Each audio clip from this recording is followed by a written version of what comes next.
So good Friday afternoon, New York Jet fans and NFL fans. It is January 17th, 2025, 12:02 p.m. on my lunch break. Playoffs start tomorrow. And I just got a little nostalgic, and I'm setting up my the Jet fan room. We're always adding pieces to it. So I was going through my bins. I'm really trying to get through everything, and this came up, and this is something very, very cool and very near and dear to me. Um, this is like really the first year where I really started following the team, 365.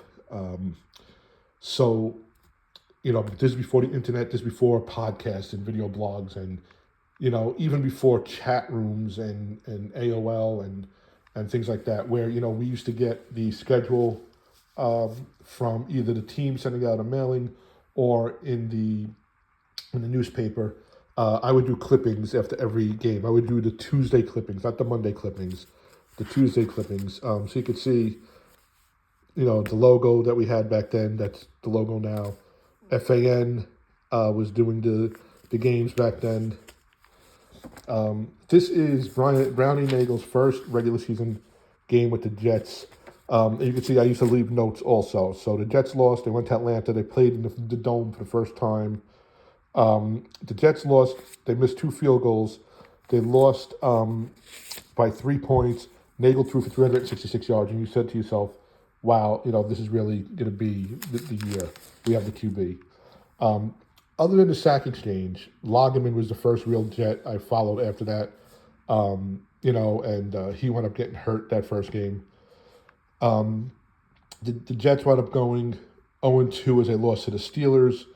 And then week 3, they opened up week 3 on the road, at home, was a home opener, week 3. And Kozlin, who was the head coach, said something like, we'll win the damn game or something like that. And this game was over by halftime. They lost 31-14. It was a Steve Young game. The Jets were 0-3.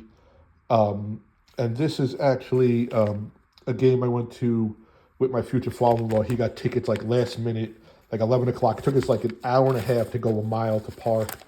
A hot game. We sat all the way at the top. And then the Jets finally, they lose again, and it's just, they're winless here. You can see they were 0-3. And then they come back and they play, I believe they played the Patriots, yes. And this is a game I took my dad to. The first game we attended together, where we would sit, together for the next, 28, 29 years before he stopped going to games. And they beat the Patriots. I remember it was a Sunday night game. They won 30-21. And again, here I have the little notes. It was just, both teams were just, not good. This is when the Patriots are horrible. The Jets fell to 1-5 here, and you can see this is a bye week. And I just went through,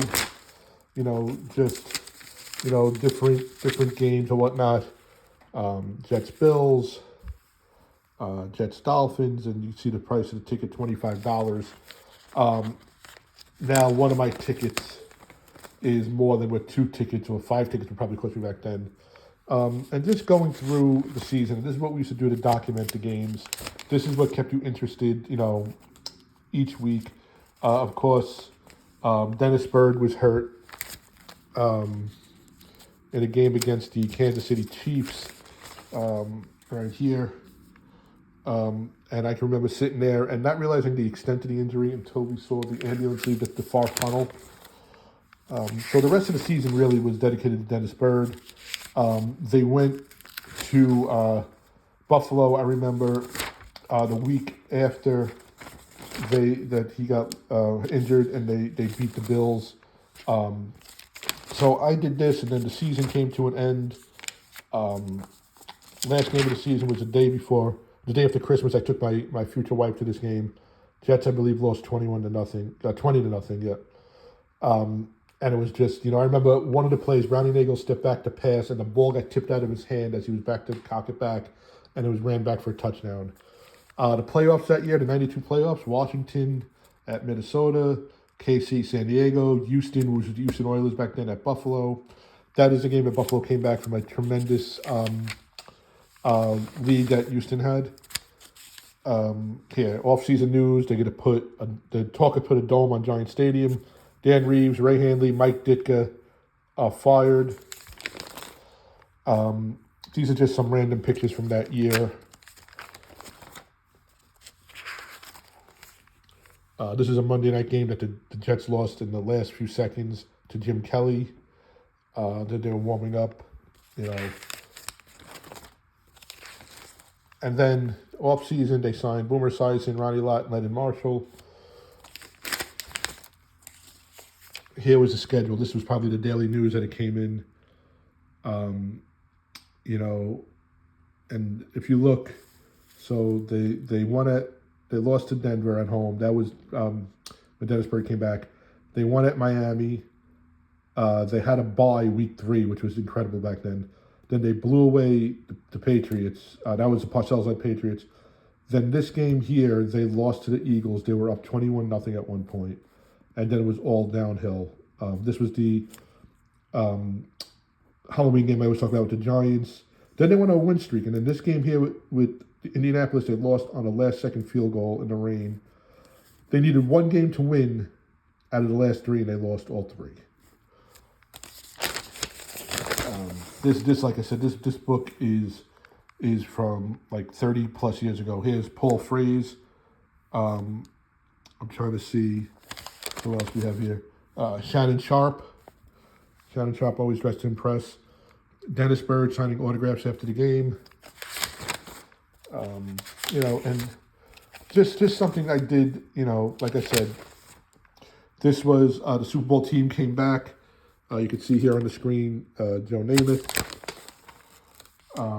Jim Sweeney, rest in peace. Jim Sweeney just passed away. Scott Mercereau, who Dennis Bird had slammed into and broke his neck.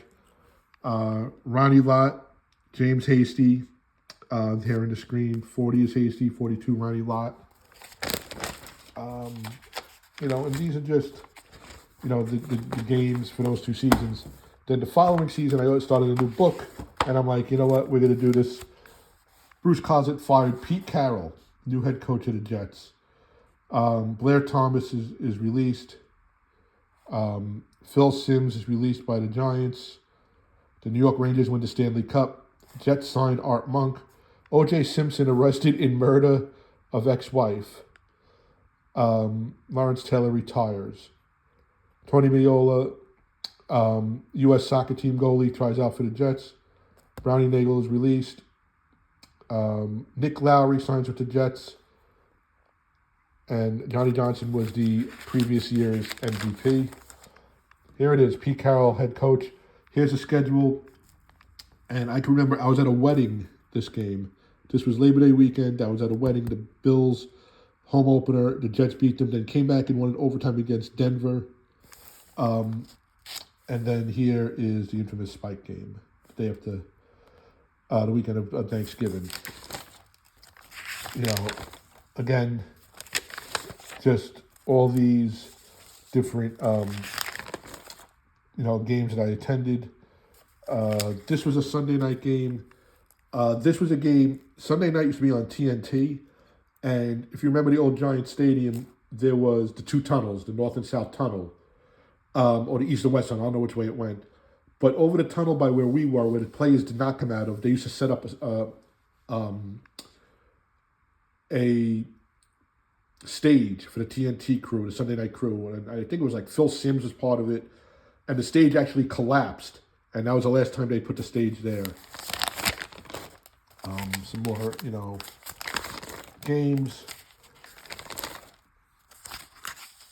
We're 6-6 here. This game here is where Art Monk surpassed Steve Largent for consecutive catches. And then we have Pete Carroll's released and starts the Rich Kotite era. And you can just see, and I'll show you this. This is funny. This was Kyle Brady. My wife loved Kyle Brady when we drafted him. I thought he'd be the next Mark Navarro. He was built like him. Let's see. Game 4 No pictures necessary. Jets lose to Atlanta in the sloppiest game in recent years. And this is where it's funny. Jets stopped entering pictures and articles for a lost season. 3-13, worst record for New York Jets team history, only to be surpassed by next year by going 1-15. So just wanted to share that with you. I am going to be adding more things to my room, and I will get that, definitely get that up on the site. But enjoy your playoffs this weekend. I think tomorrow the AFC game is Houston, Kansas City. The NFC game is Detroit, Washington. On Sunday, obviously, is Buffalo and the Ravens. And the NFC game is Philly and the Rams.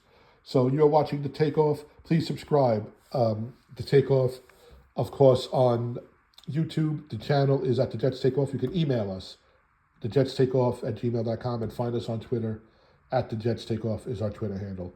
Have a great rest of your week and a great weekend. Have a blessed weekend, a blessed weekend. Wherever you say it, happy MLK weekend, holiday weekend to everybody. Stay safe, stay healthy, and we'll talk soon.